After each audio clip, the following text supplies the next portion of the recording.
computer. And Alexander, Yeah. Well, take welcome it away. everybody. Really happy to be back with all of you and all the folks that have been tuning in. And so we're back for another emergent dialogue, and I'd like to just start by just bringing in a little context around why we're here doing this. Um, the idea is that human beings have this fantastic gift of language and the ability to allow our hearts to to give birth to worlds together. And one of the ways that we do that is through language. And through the centuries, we've explored different ways, different patterns of relationship, different ways of becoming with one another and discovering who we are together. And in every era, there's different practices that we explore, and each each set of practices, it gives rise to a different kind of relationship, a different kind of relating. And that, of course, then gives birth to a different kind of world. And what we're doing here is we're trying to discover new ways we might have conversation, to see what new worlds might come into being as we're living in this era where still it appears that there's an considerable amount of suffering, confusion, and all of us that are trying to engage in some kind of medical tradition or helping tradition, we want to help those that are suffering, and we want to help ourselves, and so that we can find our way here. We can find our way into a deeper dimension of our being and what's possible. And so what we're attempting to do is, instead of have conversations about what we already know, which is really common in Chinese medicine. And it's also beautiful. There's a lot of beauty in sharing knowledge. But what we're trying to do here is model a different way of discovery, where all the history of our shared learnings, it's sitting somewhere in the field, but we're trying to foreground the unknown and foreground a presence of being between us, in hopes that if we lean into that as the primary, we might feel an impulse, a creative impulse. And that creative impulse might take us somewhere we've never been before. And so that's what we're wanting to do, and we're wanting to do with all of our listeners too. And so that's the invitation. And with that, Lonny, take it away. So we've been in these discussions we've been doing, which have been about every 4 to 6 weeks now for a year and a half. We've chosen a topic relevant to healing and our development of healers, the therapeutic relationship, the essential nature of medicine. And the topic we're going to choose tonight, that we've chosen for tonight, is trust. And it struck me very early on in my clinical career that almost universally people had felt betrayed, brokenhearted in some way. And it was front and center for most people to learn how to trust again. And what I noticed, what I did as an experiment after a while, because this issue of trust was so pervasive, was I asked a few patients, I started asking people, I want you to contemplate between now and the next treatment what it would take for you to trust and really look into it. And a couple of people actually came back and I said, well, did you contemplate that? And they said yes. And I said, well, what did you come up with? And the first woman, and another patient did this too, she burst into laughter and she said, well, essentially everyone would have to do exactly what I tell them all the time. And it was interesting because that was the intuition I had when I asked these people to contemplate.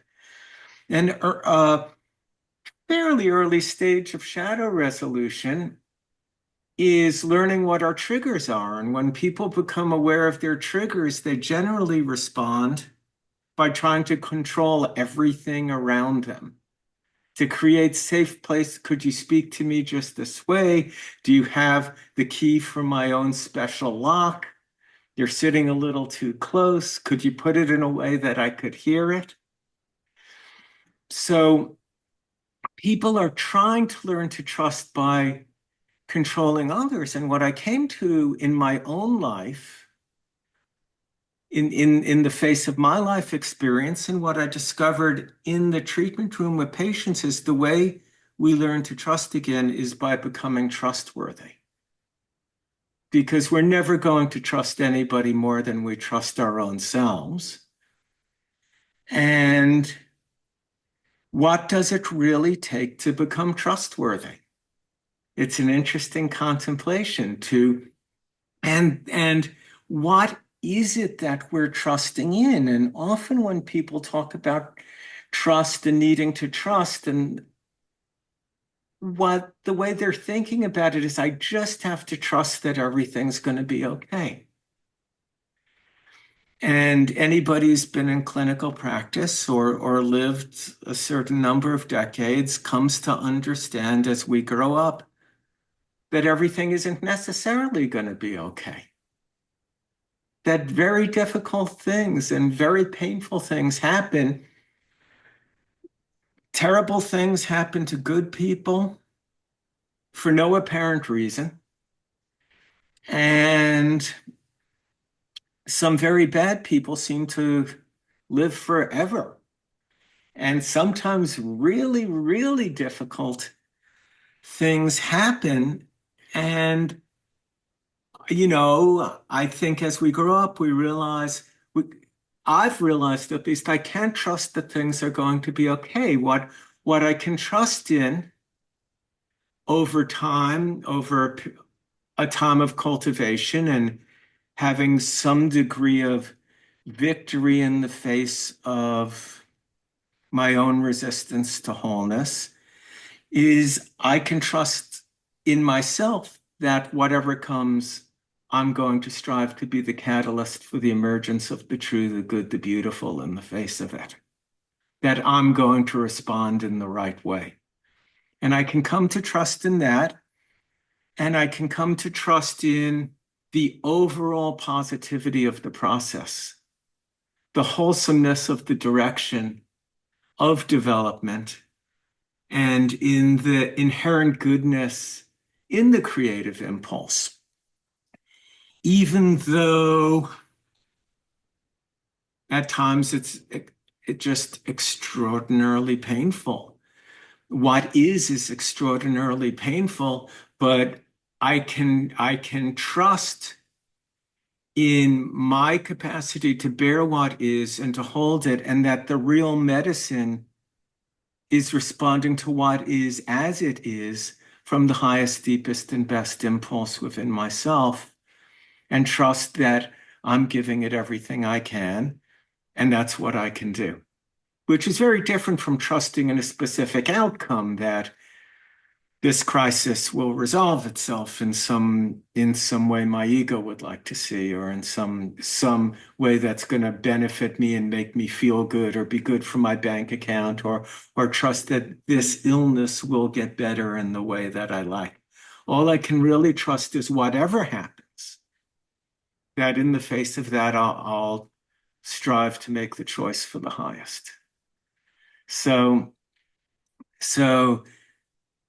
that's a background on trust. And I was questioning, like, these are the things I teach, and should I say, and they really represent sort of the edge of how I think about it. And should I just say that? And I thought it's probably better to say it, because now I have nothing left on my mind to say about it, and which means it creates a possibility for really going somewhere. And hopefully some of what I've said will be a catalyst, and we'll see where we can go, somewhere new.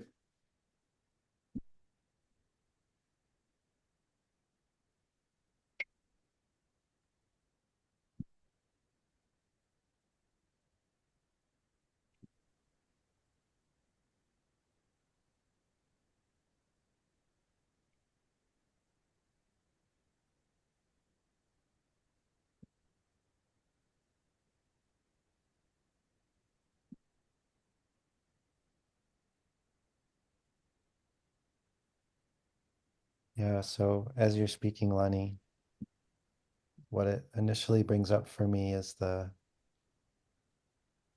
inquiry around the relationship between trust and um, letting go, whatever it is that still thinks it's separate. What occurs, the process of that aspect of our being, letting go to something vaster. You know, when I hear you talking about trust and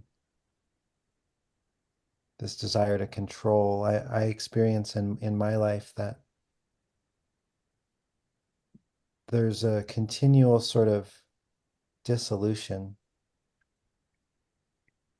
of a doer. And as that occurs, there's a sense of trusting that what's occurring, what's arising is profoundly sacred, even if it's horrible from some perspective, but that there's this this necessity and arising of these sort of karmic blooms in our lives, these moments of pain and things that we're learning from. But there's something for me in trust around sort of a deepening in dissolution of, I guess, trying to control things. I guess it's what you already said, but it's not just there's not just the sense of me doing it. There's a recognition of being in the presence when there's any small self, the recognition of being in the presence of something that is only ever trustworthy. And there's sort of a giving over to that.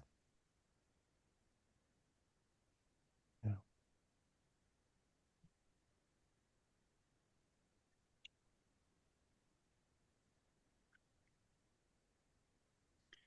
As Lonnie was talking, I felt reminded of you mentioning, Lonnie, in your first book, Nourishing Destiny, talking about the Bai Hu Tong and how the five virtues are aligned with the five phase elements, and how trust and indeed, I completely resonate with that trustworthiness and integrity. Those are all three different possible translations, I think, for the word Shin, which is aligned with the concept of Earth and the center.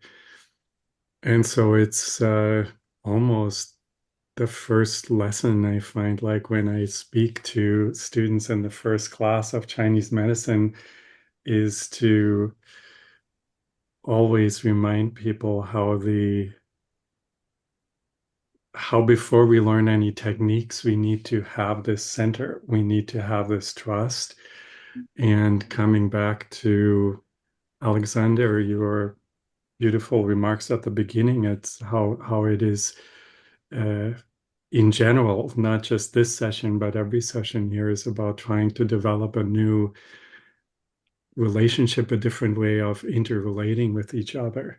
And I think that I particularly like the topic of trust because it's the basis of all interrelating, because Earth, of course, in Chinese medicine is a container, right? Isn't there a acupuncture point that's, up here, Chupin, that's Broken bowl. the broken bowl or the broken clay vessel, really, literally. And so I find as modern people, particularly as modern North Americans, we all earth deficient, and that's where that interrelation problem that Lonnie lined out so precisely, because this is definitely, as a teacher in the treatment room, etc., we find over the last decades or so that way how people relate to each other is definitely changing, because somehow the earth element is becoming thinner, right? In Chinese medicine, we say the earth is thick, just like farmers in the Chinese countryside are called thick. There is a kind of reliability and ability to rely on something, and you can trust the word. And We are in the moment, as you know, in this never-ending project of renovating an old inn, and loans are involved and enormous amounts of paperwork. And just when you think you're done, you start again. Where is the paperwork for this month? Because that's somehow how we're replacing this ability to contain each other in this earthen vessel, that we are in this center vessel together, and I can feel your heart, and I trust that this is completely real. I don't need any kind of stamp. I don't need any kind of signature. Whereas in modern times, coming back to Lonnie's remark, everything is we have to have a prenup. We have to Everything needs to be signed. And even though that, of course, also can be broken and undone with expensive lawyers, we just replacing an internal certainty with external certainty, and thinking that that is trustworthy, and thinking that external microscope science is trustworthy, rather than like, I'm in another absurd situation right now coming back from China, and one of my best friends is got hit by a minibus and is completely paralyzed, and was sepsis, infection everywhere, holes in his stomach, and every night they say he's not going to make it through. Um, and then we said, can we do acupuncture in the ICU? Can we do Chinese herbs? And they said, no, that's unproven and dangerous. And I said, what's worse than death? If you've already given up on the patient. And so we've started, they thought that there was a kind of logic behind that argument, and somehow some distant administrators gave the go ahead, and lo and behold, he was like coming back literally with necrotic tissue on his abdomen, and ascites going down, and he's now out of the ICU and getting in rehab essentially. Still a long way to go, but there is just so much this this this so for having my daughter in there who's been taking care of him really a lot of the time, it's the best lesson for her as a Chinese medicine student to see this lack of trust that we have everywhere in science and in medicine and in administrative procedures. In when everything in nature, earth is another word for nature. It's another word for the body. It's something that is solid, that is thick, that is reliable, and that has knowledge and wisdom in it. And it's interesting that from a modern perspective, right, it's we heard the word control multiple times. We think trust and control are opposite. When, like, right, was it Brezhnev or said trust is good, control is better, sort of a motto for our era. But in Chinese language, the word xin is actually means sealed, signed, and delivered. It's proof. It's real. That's what's real. And so I've becoming more and more radical in that way, even though I'm not really a radical person when it comes to trying to open this container and kind of trusting this field of relating to somebody in this trust field more so than some kind of a signature or some kind of a scientific study or so. So those are my few thoughts that I'm having after you guys speaking.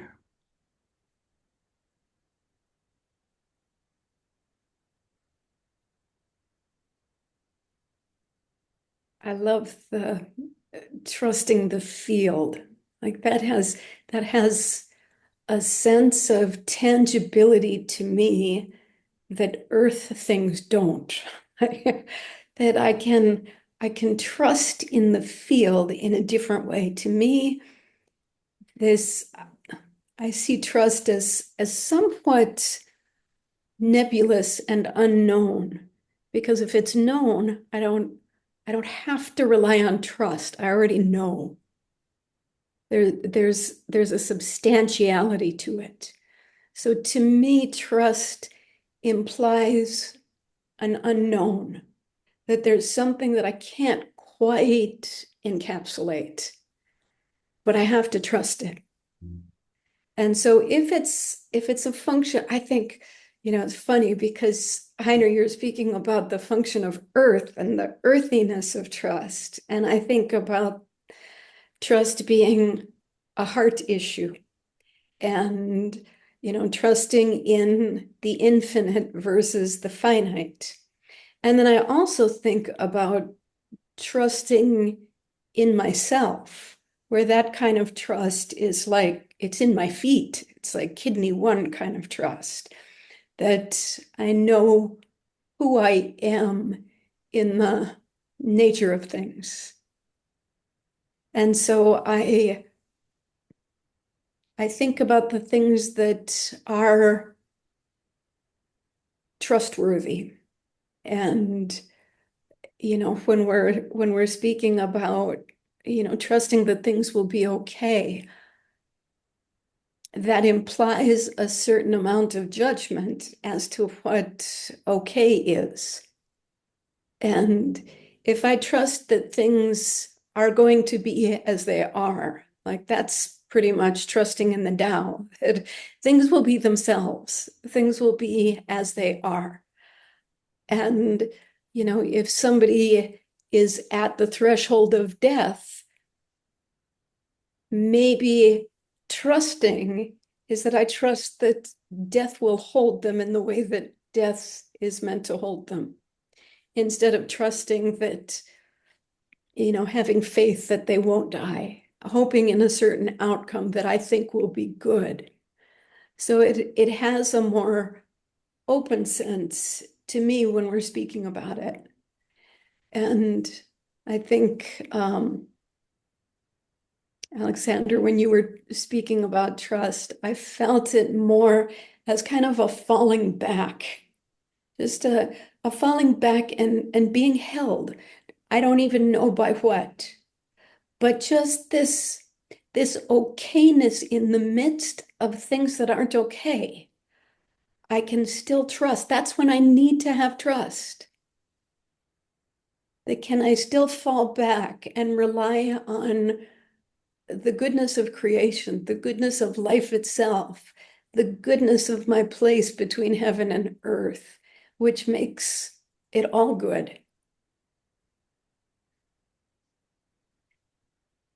And I think that this trust has a sense of like authenticity to it, that has like a matured quality to it, where when I can really trust in the nature of things, when I can really trust in the depth of myself, I have already penetrated into some pretty dark areas so that I can go into a deeper place beyond duality, beyond good and bad, right and wrong, what a positive outcome might be. And so there's a depth dimension to it for me. But I love this topic because it's going in so many beautiful directions.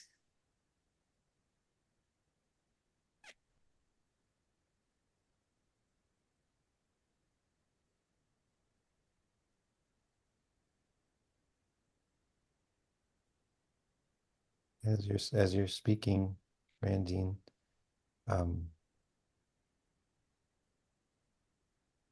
what I'm hearing is this very deep impulse to cry out when nourishment is needed. And what's that relationship between crying out and being met? I mean, to use maybe sort of, it feels like I want to use like like the Sufi kind of like the beloved, like when I'm in that depth of despair, and then there's that natural, unstoppable impulse to cry out. Then what's the what is the response? The call and the response. And you know what my sense of it is that over the years and years and years and years, as human beings have the, I don't know, the enough pain that crying out is the only option. And then if there is the willingness to listen for the response, because of course we can cry out and then close our ears. But if there's the ability to listen to the response, my sense is that there's a building of a relationship. Can I trust that if all the places that think that they are separate, if they're willing, like a discovery around, can the one take care of itself if I let go of my need to try to control some outcome? And for me, that's come through years and years of, not liking something. I mean, that's suffering, right? There's some degree of resistance. But then those moments when there's that glimmer of response, and then that glimmer of response turns into a celestial downpour. At some point, there's this development of an unshakable trust that there's only one thing happening, and all the doers can just open wide and drink deeply and be quenched. At which point, I guess you could say all is well, or you could say all is as it is. But it's also well because the downpour is ineffable.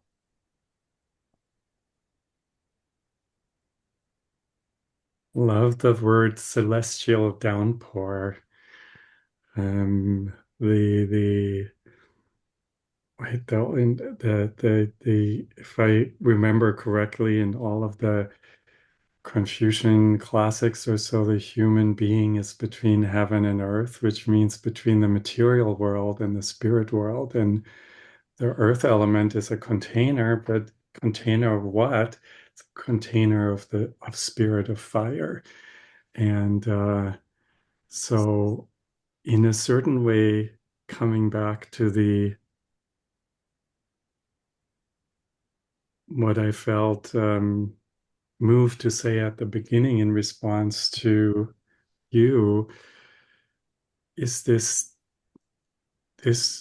insistence that what's real is the material world only, and everything else is unreliable and is a woo-woo. And when really our mandate, at least how ancient people saw that, was to be a container for the spirit world. And without trust, you can't do that, because that's the opening. Because as Randine was saying, you need to trust something that you cannot touch, that you feel is there.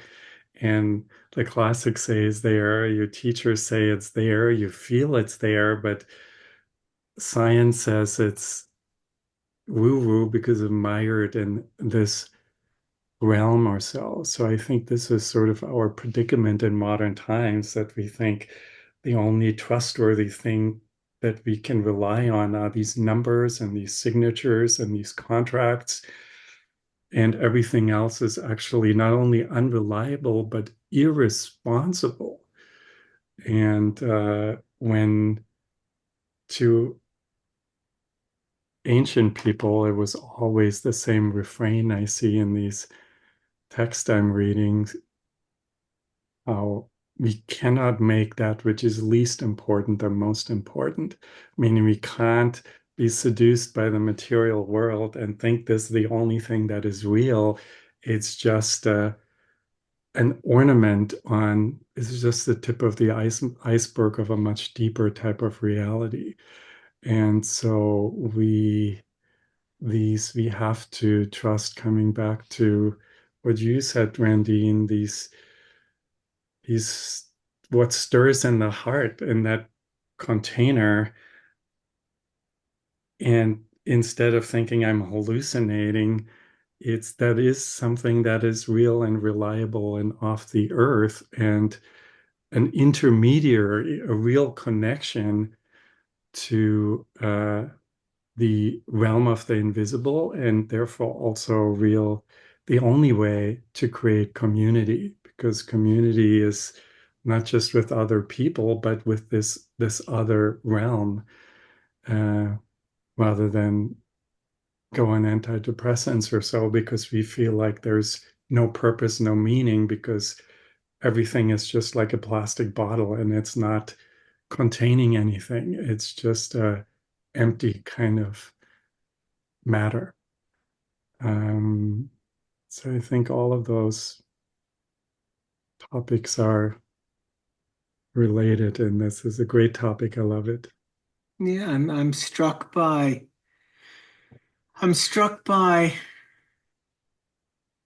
the mental rational mind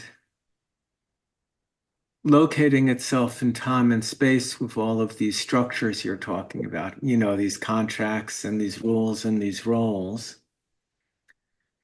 and and needing a kind of a surety. It's really a false surety. And just this deeper sense I have of trust in, for so much of my early life, and probably the same for all of us as we're building a self, we're building an ego, we're trying to gain self-confidence in the world.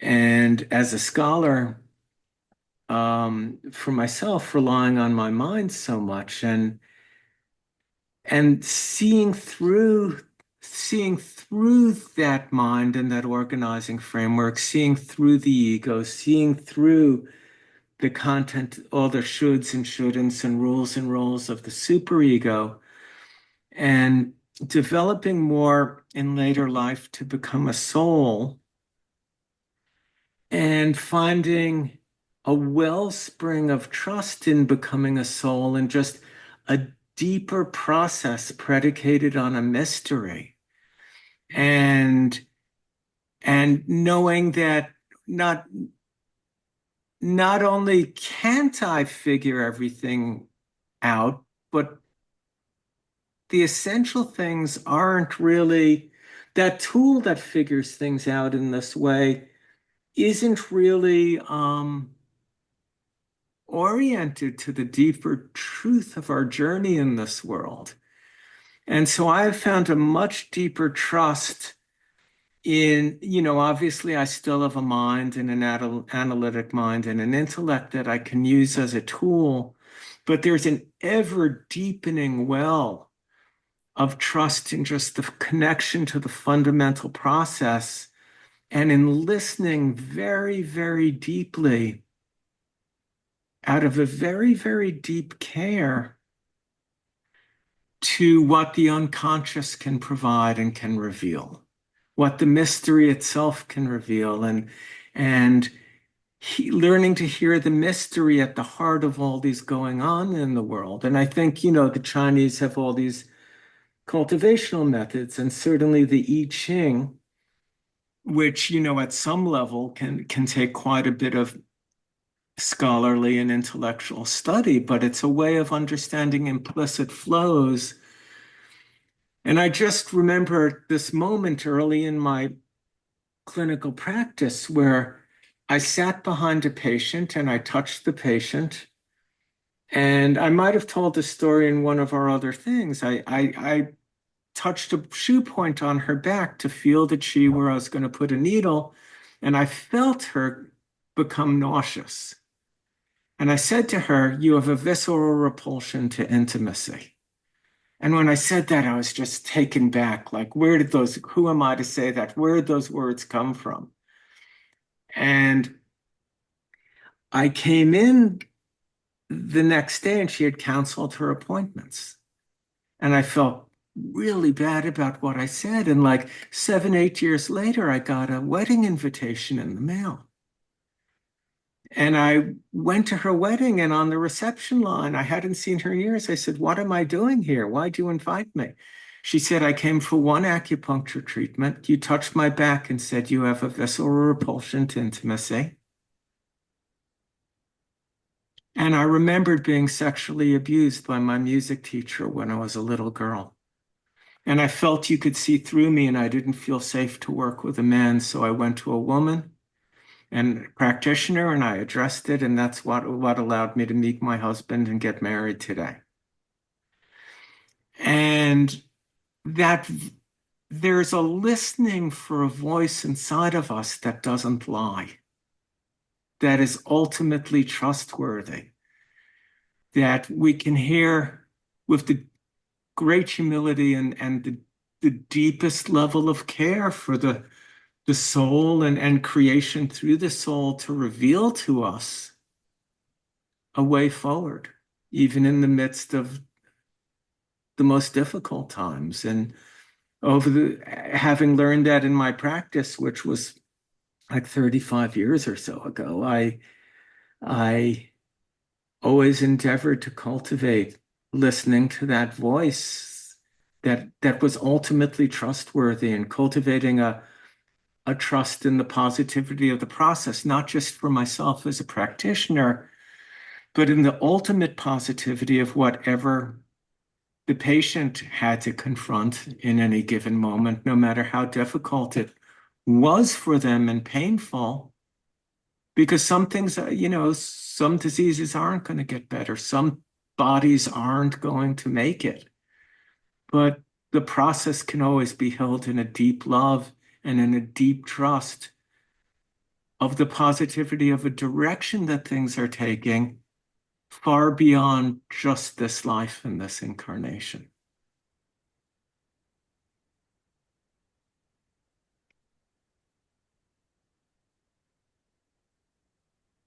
So I've been taking in, feels like there's so many pieces floating around the space.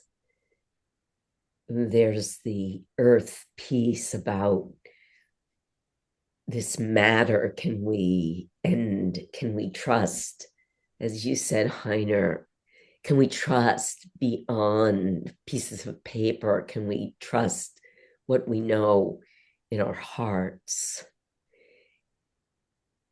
Even if, as you've said, Lonny, we've been betrayed, can we still say it's more important that I live in this trust place?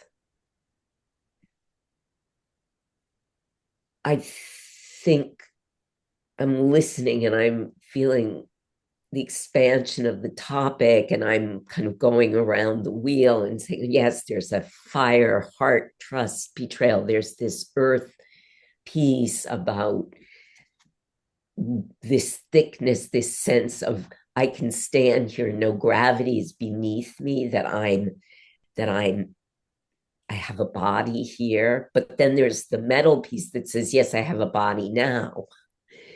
Yes, we've made these agreements now, but as you said, Randine, there's also that this will dissolve, and can I trust that dissolution?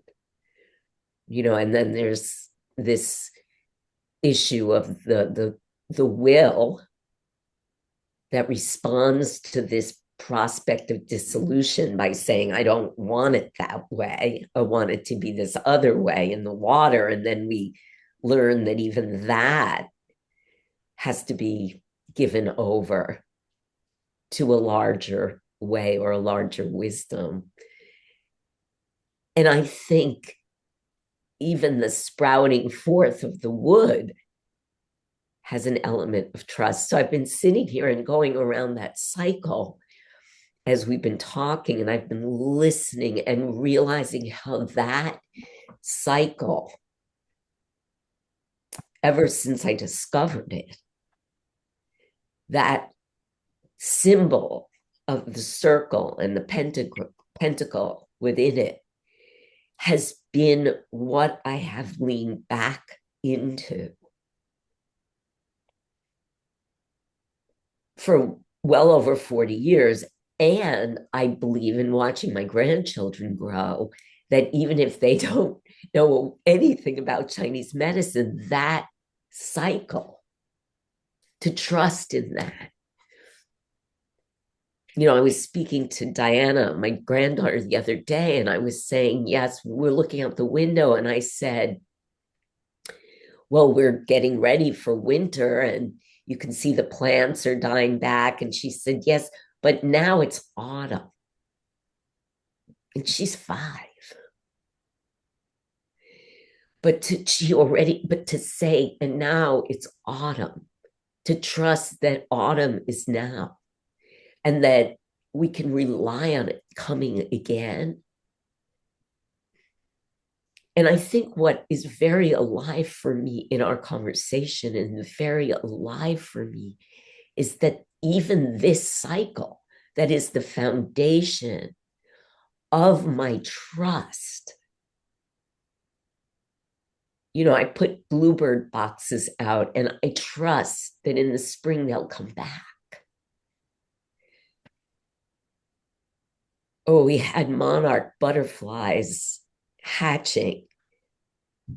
And to trust that next year the milkweed will return.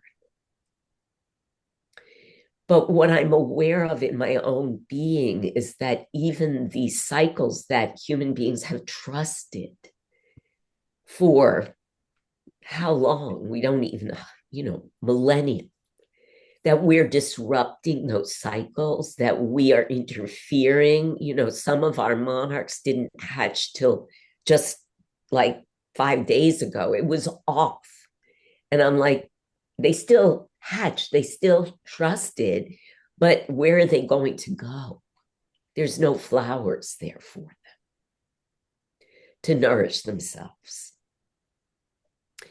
So within this and within this sort of fundamental, what is for me a kind of fundamental dissolution of some of even the values that I thought we all could agree on, like decency and a kind of respect in the political domain,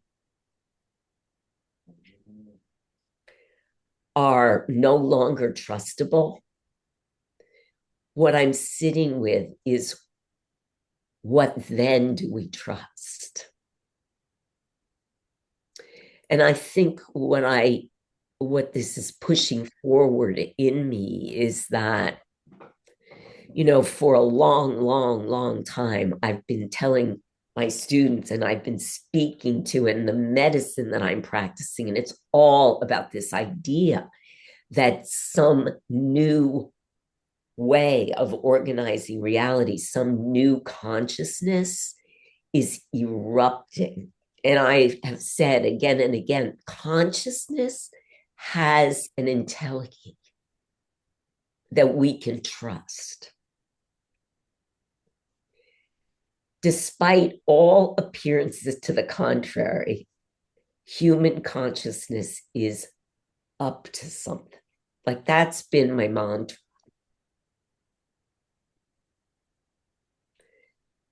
Like, I like getting up in the morning a lot better if I believe that human consciousness is really up to something than that I think we're just on a big downhill entropic road to decomposition. So I would say, in a crisis of trust. And I was so glad that we were meeting tonight, because I felt like, and I think what's coming to me is what people have been saying, like what you said, Heiner, it's to remember that we're not just these outer earth containers, we're also the fire inside the container. And like what you said, Randine, that you trust the field maybe more even than the earth right now. But this is a shift in how we are actually orienting ourselves that the trust is now in a field dynamic or some other level of communication, or what we're touching or what we're treating. And we somehow need to keep calling each other back to that, because we can't remember, or I myself can't remember it alone. Like, I need you, and I need others who are tuning into this other frequency to say, yes, this frequency has us.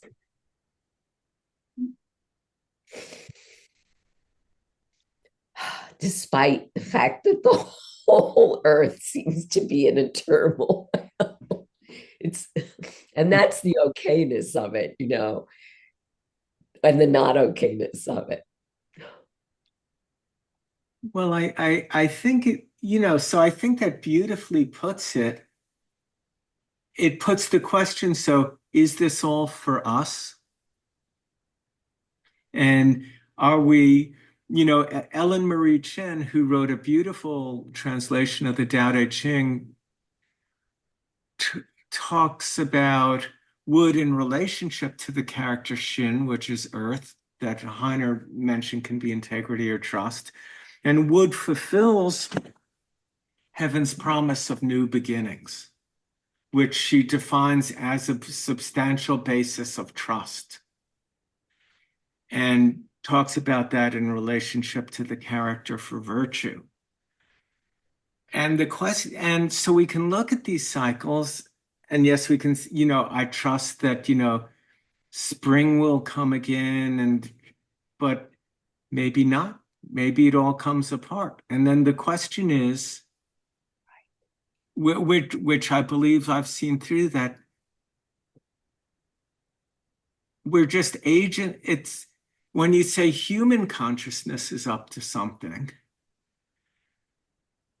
I think it's bigger than human consciousness, that we phase a small part of it, and there's just a sense I have that I can trust that I can give everything toward a positive outcome. What will be, but there's an ultimate trust in the positivity, even if the fabric of life comes apart on this earth. That there is something in the cultivation of virtue which is eternal and serves the evolution of consciousness, even if the outcome that we'd all like to see isn't there for us, because it ultimately isn't about us. What's it about? It's about consciousness waking up to itself. And all I can do is give everything to that. And I can intuit, I can just intuit in the heart the ultimate goodness of that, and the bigness of it, and the vastness of it, beyond any comprehension my mind could have or ever hope to orient itself to in a material world in a way that provides security for my body or my ego.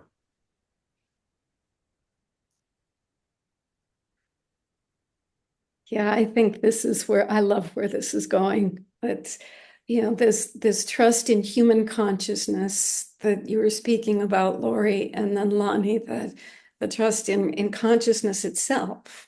That I think this is where these are not two things. That we're moving into the place where human consciousness is the big consciousness, and that's when the fabric of reality as we have known it is fraying apart, and that we're not able to trust in these finite things that we've been able to rely on for millennia, for forever.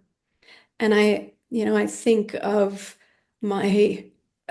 I have a lot of dear friends in Asheville who were not at all expecting a hurricane in the mountains, um, and the devastation there, and losing their homes. Like, the entire area was without water, without power, without cell phones, with a lot of people in the mountains. Their roads just were destroyed, women having babies out and by themselves, and a dear friend of mine, he and his wife lost their house. They have absolutely nothing. And so they've been staying, at other people's houses and just relying on the goodness of others. And I talked to him last week, and having nothing and having lost everything, his consciousness and focus is on the immediacy of this moment and gratitude for being able to have a place to stay today, and that I had some water today. And even though I don't have any clothes, and even though we don't have a house, and we have no past and we have no future, but we have something beautiful, and that's everybody coming together and sharing. And so out of this devastation, there's the arising of people coming together that, before there was any help that arrived, they were, sending donkeys up to bring supplies to people, just like the locals. So I think of that in these weather patterns and the seasons that are changing, that maybe we can trust on that goodness of humanity, because things are falling apart, not because they're not. Because now we have to trust in the unknown. We have to, it takes that crisis, like Alexander was saying, to call out for help. And the call out for help is calling out for something in here that I didn't know that I had. I thought it was out there, but it's in here. And that's the place where consciousness, big C, big self, is small self. It's me showing up when I don't know how to show up. And there's something that I can trust in that comes out of that, but I don't know what it is. And that's why it has to be trusted, because I don't know what it is.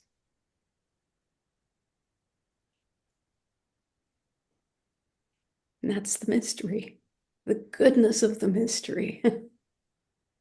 And for me, what you were just talking about, Randine, and what you was said earlier, Lonnie, is triggering another thing that's dear to my heart, and is, since we were talking about the relationship of the different elements, and with that, the different virtues, what is the earth virtue that generates trust, generated by self itself? Fire generating earth. Earth contains fire. And the fire virtue is Li, which is politeness, which means ritual. But really, in essence, it's exactly what you were both talking about, which is this ability to contain whatever the universe prepares for me without lamenting about it because it's not pleasing to my ego, but going like trusting that there is a deeper purpose, trusting that afterwards, whether it was my cancer 35 years ago, or my friend being paralyzed in the ICU, or your friends being homeless in North Carolina, that there is some deeper purpose that's vaster and in the end more meaningful than what my ego wants right now. And so those two things, the deep politeness and a ritual relationship to the universe and the kind of consciousness and intelligence that lives in it, and a surrendering into a sense of that everything on some level, as purposeless and nonsensical might seem, and ridiculous even, that on some bigger scheme, there's always a purpose and there's always goodness that comes from that. And so these Li and Xin, fire and earth, the deep ritual politeness and being with ourselves and others in the universe, and intelligence and purpose therein and trust itself, they all hang together. And maybe that's really what integrity is. And that's where trustworthiness comes from, if I can live like that. Kind of remind me before you were talking about the character for trust. And you said something about like it's already sent or sealed, or what did you say? Yes, Shin is not just trust, but it means letter and it means seal, like something that you stamp, or it's like two different pieces. Like when you send an emissary, you give them a one piece, and when you get there, that person trusts you because you put Yeah. these two pieces together. So, yeah. This reminds me of the character for Ming and how there's this, this voice from origin that has stamped us. But it's not like, I mean, we can imagine it like a stamp, like a hand makes a seal, but we can also experience it like that hand, so to speak, from origin, it never lifted its hand away. It's a seal that is enduring. It's a stamp that's enduring. It's a signature of origin that has that's within us that doesn't undo. It doesn't go away. It can't be pulled apart. And there's that sense of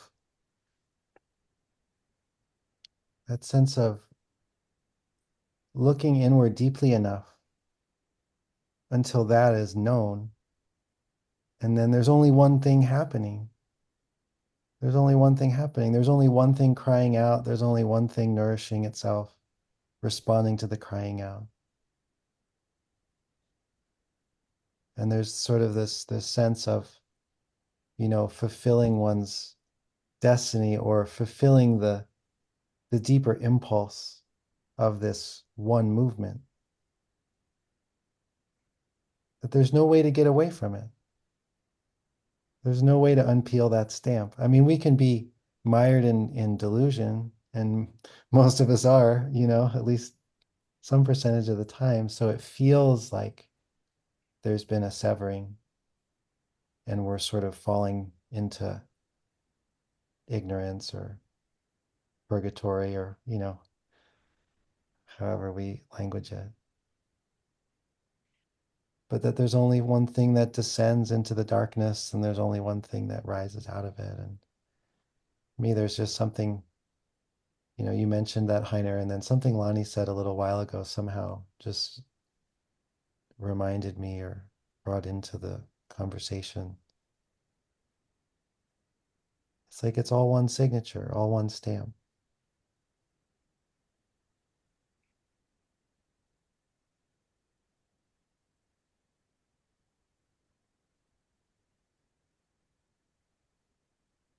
I guess when I have a sense of contact with that, there's nothing left but trust.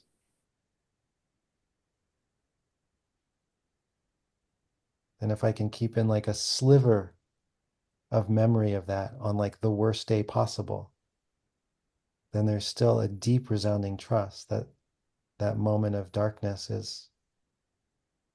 it's there to uncurl, it's there to fulfill its own destiny, it's there to fulfill its potential.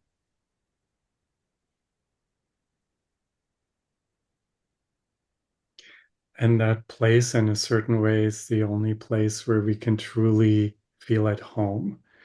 Like the another word related to earth is Li, right? As in Susan Li's stomach 36, the earth point on the earthiest channel that there is.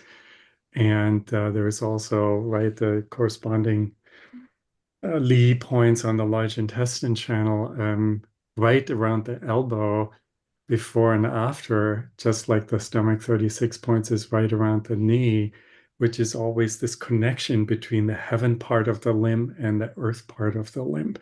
It's this symbol for connecting heaven and earth, connecting fire in matter and non-matter. And this just, without that, this world where nothing can be done without a lawyer, nothing can be done without these contracts, nothing can be done without scientific proof. This is not where we are home. That is a world where, unless we sedate ourselves with something, we just don't want to live there. And this kind of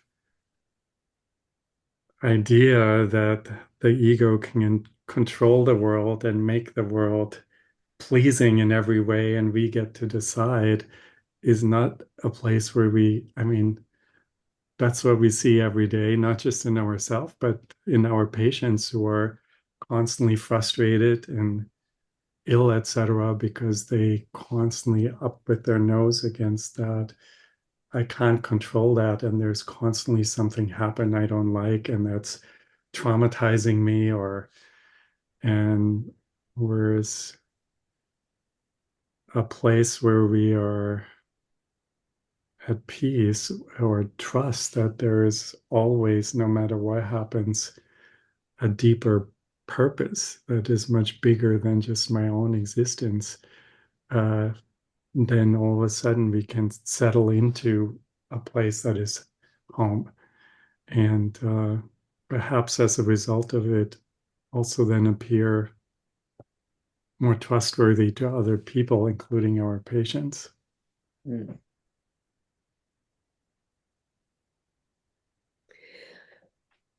I think that is very relevant for me, Heiner, the question of, in the midst of this particular time where we're saying we're not sure, but there is a specter of an unraveling, of some kind of unraveling, whether it's of the cycles of nature as we know it, the ecosystem as we know it, or the collective agreed upon basic values of relatedness. And how do we stand steady for ourselves, but also as clinicians in the midst of that, what I'm going to call unraveling of the expected or relied upon. And what keeps coming back to me is this line at the very beginning of Ever-Present Origin, where Gebser says, and this was, of course, written, I think, in the late 40s after Hiroshima and after Nagasaki. And he wrote in the preface, he said, either human beings are going to make this leap out of the dualistic, warlike consciousness of the mental, of this opposite, or, as you're saying, the endless rationalization of paperwork or proving the truth on a material level. He said either people will make the leap into a different dimension of being where we feel our interconnectedness, where we understand that ultimately we are in an interconnected field, or, and he uses the words, or we will atomize, which I've thought a lot about, because of course the atomic bomb is an atomization of matter. And we have the capacity to do that. We could atomize ourselves in that very real, very concrete way. But I also think about it as, when I sit with it, and I sit with it in this conversation, as an atomization where I become aware of myself as a kind of atomized field of awareness, a field that I'm not just this body, just. I'm also a field of awareness that is in dynamic connection to all of you, to all of life.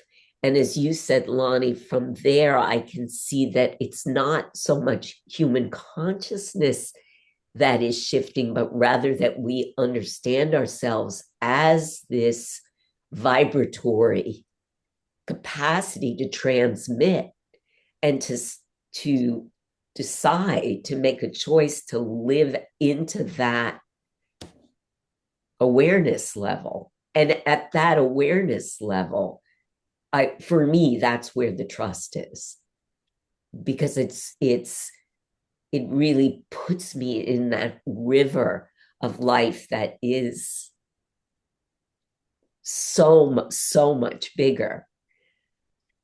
That this is for me, but rather I am for this. I am here for this, and it affirms for me that I can dedicate myself to that no matter what the actual historic chronological outcome is in the moment.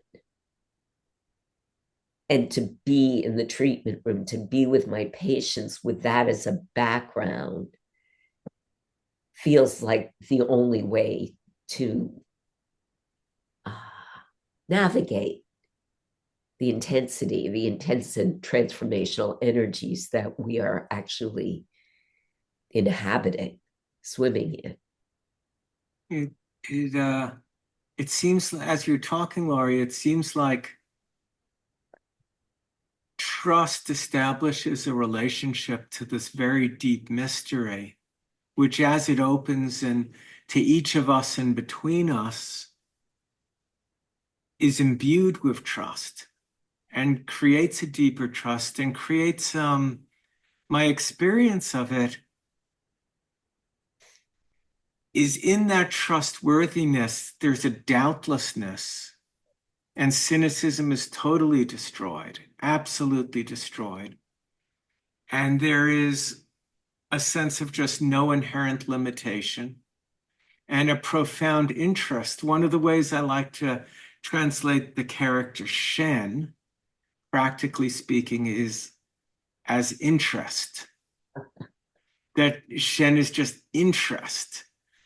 Consciousness is just interested in itself. It's interested, the Shen, that fire, that yang in the infinite ocean of the unconscious, is just interested in catalyzing the emergence and learning and seeing and witnessing and playing with and participating in the whole thing. And then the discussion, the whole context becomes so much bigger than trusting that things will be okay with me, or you'll fulfill your end of the contract, or things will work out and humanity will persevere at this point in history and culture will. It's just the process is just so big, and there's a doubtlessness about the positivity, and trust just seems to open up to it. And then to be cultivated by it, to be imbued with this profound trust, which is a kind of reciprocity with the mystery. And as probably we all know, Heiner knows that in the Bai Hu Dong, the earth element is the only element that got two virtues. And one of them is integrity, but the other is shu, reciprocity. And I can just see the relationship of integrity to establishing a reciprocity between myself as a body and a mind here now, sitting in a chair having this conversation as part of a species on a planet in a world with rules and roles, and having reciprocity to this unfolding mystery at the heart of everything, which is pouring itself out through these structures, but completely transcends them and transforms them as it moves through and enlivens them and manifests.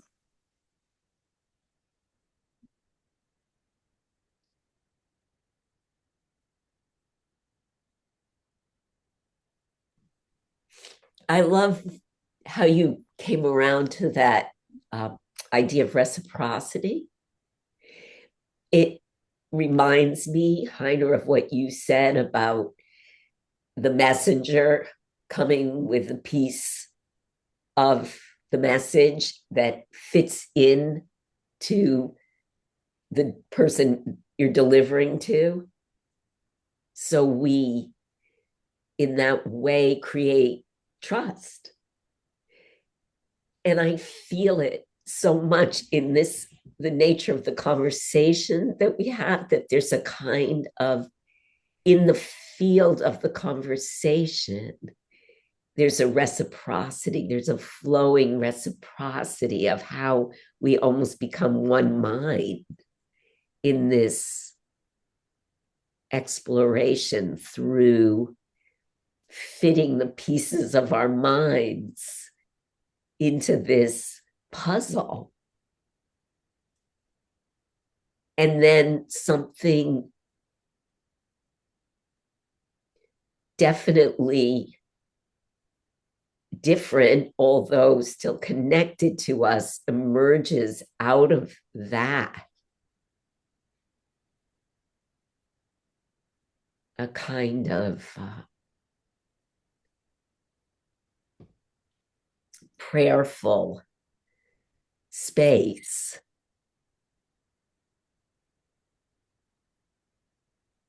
And I really, as I said to Lonny when we came on, I'm so grateful that we had this meeting tonight and that we had this topic, because I feel it all up and down my bladder meridian.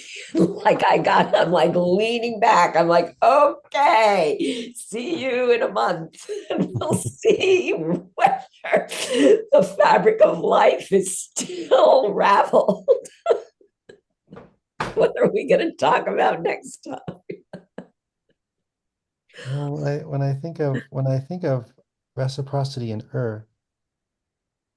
it feels more uh, complex than like the simple kind of I give you something and you give me something. But I think more of like interdependency, and that's what I hear when I think of Earth. One of the things that comes up, and as we've been speaking, is this notion of interdependency, that like we're interwoven with one another. It's we can't come undone. I mean, things can come undone, but we can't come undone from each other.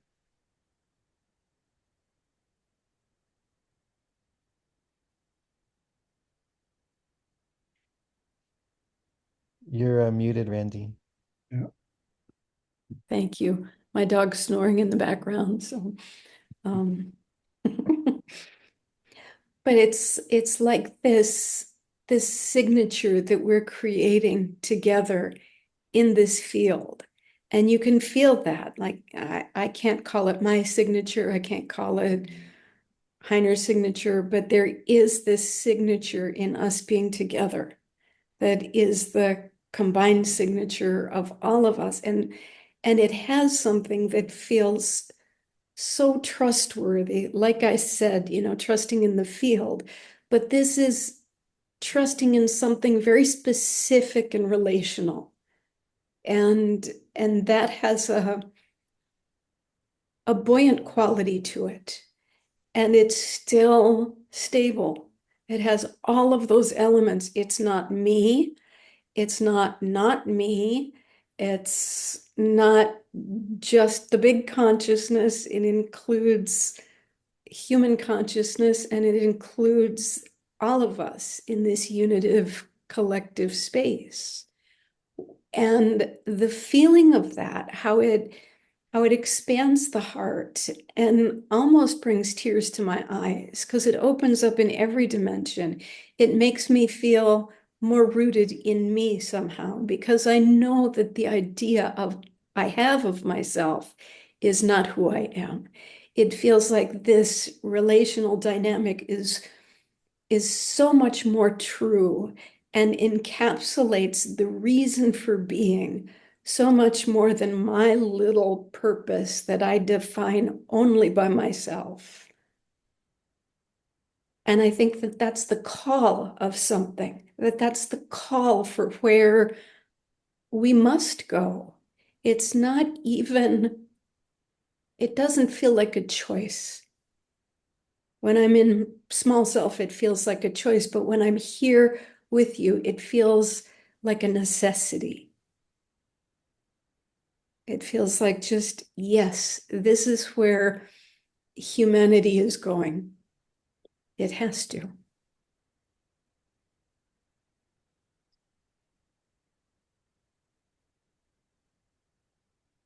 Well, we're seeing the future.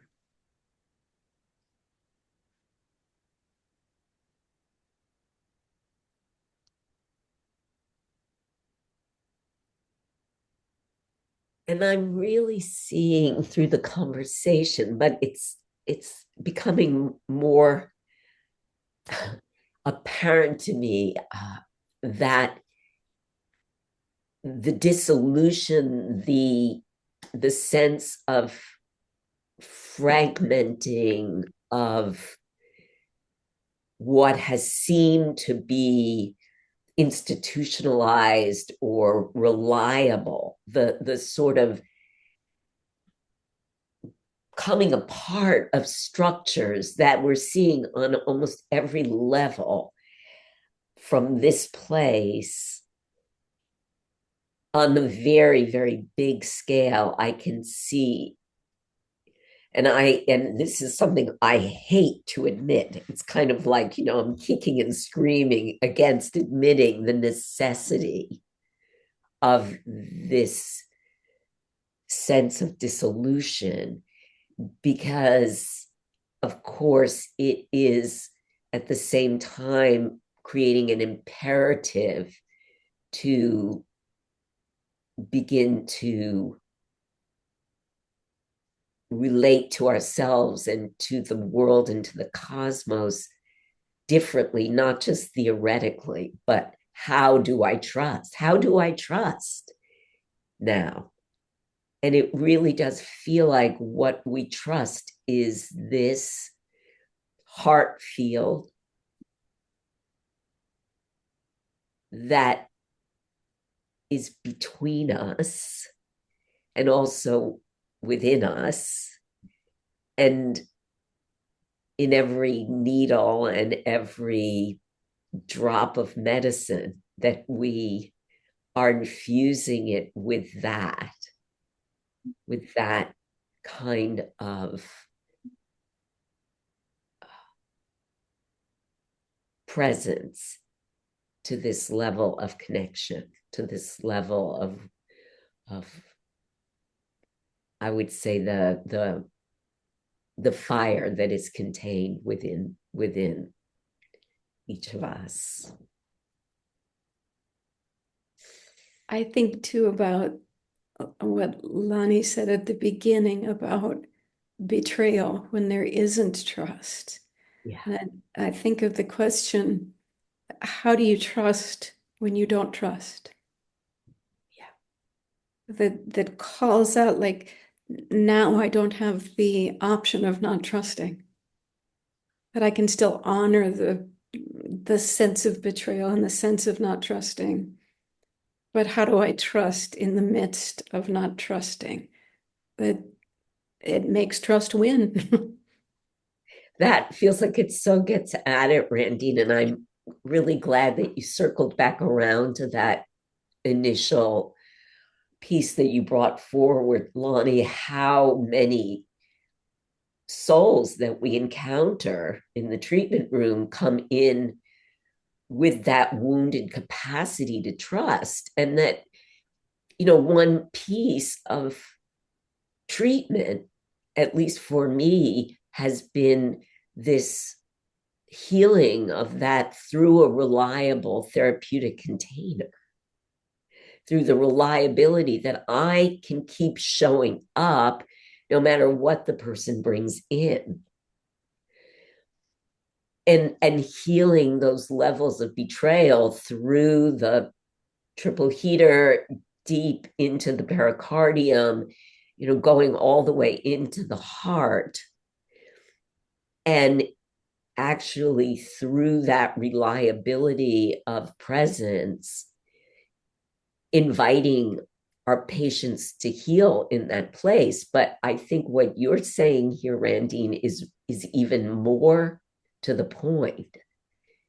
What if there isn't that figure, that earth, that cycle that's going to say, yes, spring's coming back. Yes, the daffodils will grow. Yes, I'll be here when you need your next appointment. Yes, the needles will be here.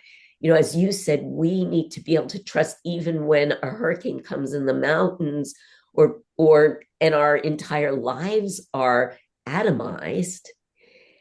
And this point that you're making, to trust beyond, how did you put it? When to trust even when trust is not reliable. And I That bring it feels back. like the big invitation. Yeah, I think about death in that regard too. that's perfect. It's how can I enter that and face that with total trust? And I can't trust death because I don't remember it.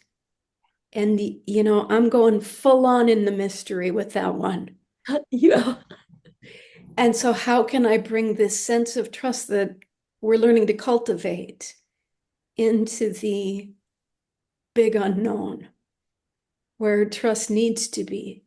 Then I can ride into that with something else other than human reliance or pharmaceutical reliance, or keep me out of it.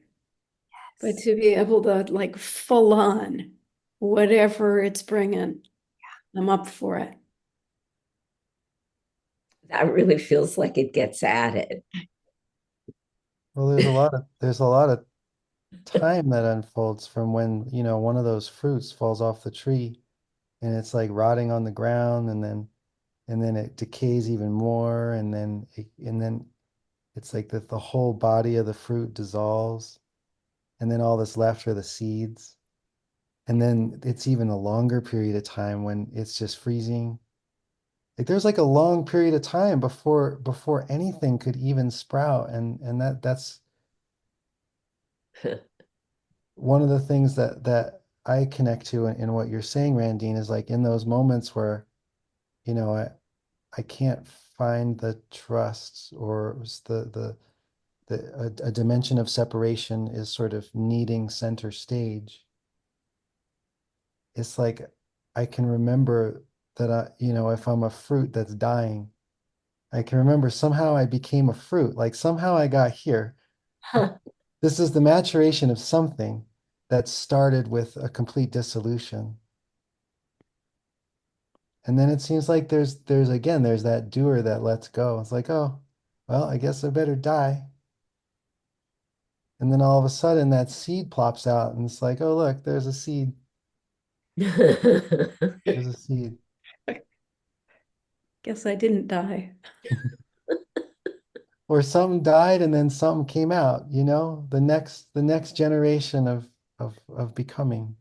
That that long time that it takes that you allude to, though, is only one face of it, because from the standpoint of time freedom, it takes nothing's happening. It takes no time at all.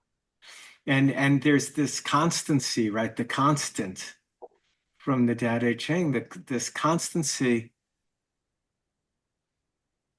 that is ultimately trustworthy, that just is trust, that is just shining through all the transition, and just this light emerging from emptiness, that this emptiness and this luminosity, which is a ever the same, but always new, and ultimately trustworthy, shining through all of it while the matter comes and goes and the contracts are signed and broken, and all of that is happening. There's this light that doesn't really move.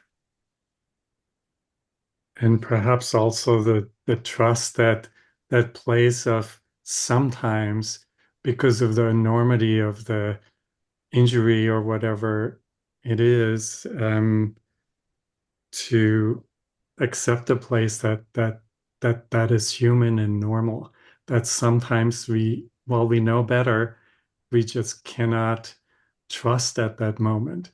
That is completely part of the human condition, just like trust itself is of the earth and is the essence of who we are.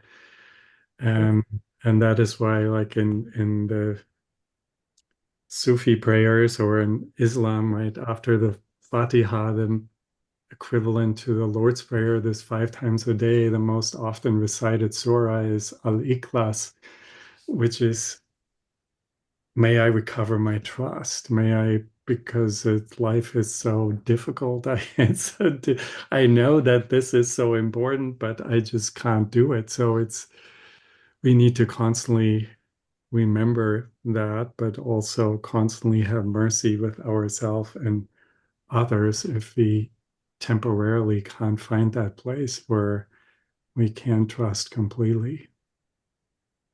Yeah. The whole human experience. Well, I think we've done it. Beautiful to see you all, and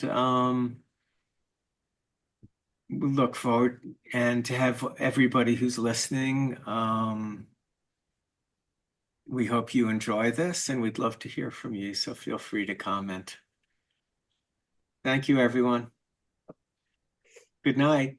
Good night.